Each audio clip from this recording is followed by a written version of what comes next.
somewhere in between the streets that I grew up on. Love could be so obscene, especially not probably just me. You're such a loser, Dylan Adams.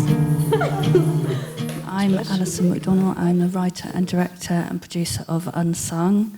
So the inspiration behind it was to try and tell a narrative that highlights the experiences of veterans and some of the problems they face and their families face. This was after a meeting that I had with a homeless guy in Bristol who served in Afghanistan, and he was great to talk to, but he was really sort of feeling abandoned by the system.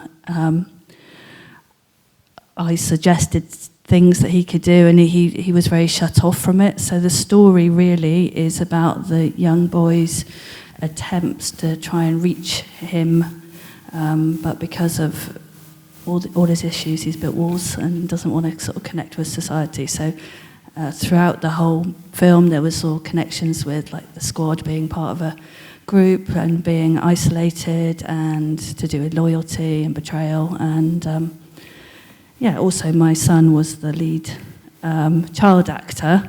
I'd been a chaperone on lots of different shoots of student films that he'd done, and I sat back and I was watching and I was thinking, I would love to do that. I'd love to make a film myself, because years before I had done some documentary film training. So you could probably see it's very sort of naturalistic, realistic type style. Are you sure?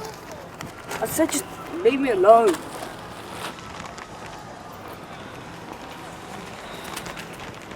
You alright, mate?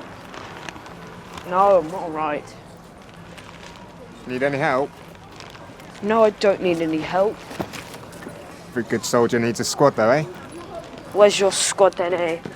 Yeah, well, the challenge of working with young people, there was a lot of children, there's a lot of licensing issues and things like that with children, but also the weather for us was a factor.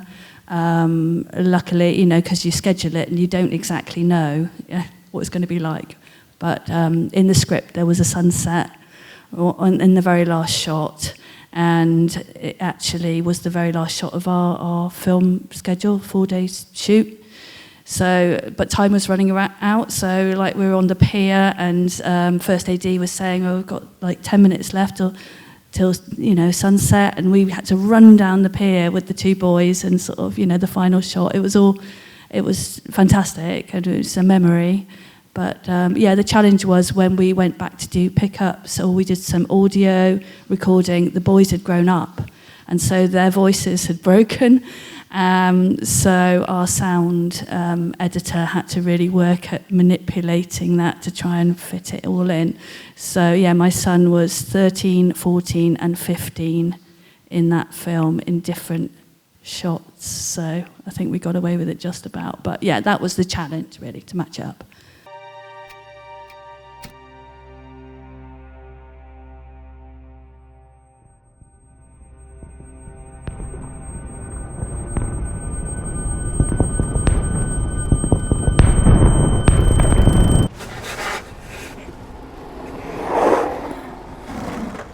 Well, we actually had another whole scene that had to be cut. I'm sure other people do that, and that was quite, if I think about that now, I would hone the script even tighter before starting to shoot, because we had to do pickup days and things to add atmospheric shots after the events, as but this is my first film, so this was a real learning experience. But there were elements of scenes where it was like, oh, we haven't got that reverse shot, so we have to think, how to problem solve that. So,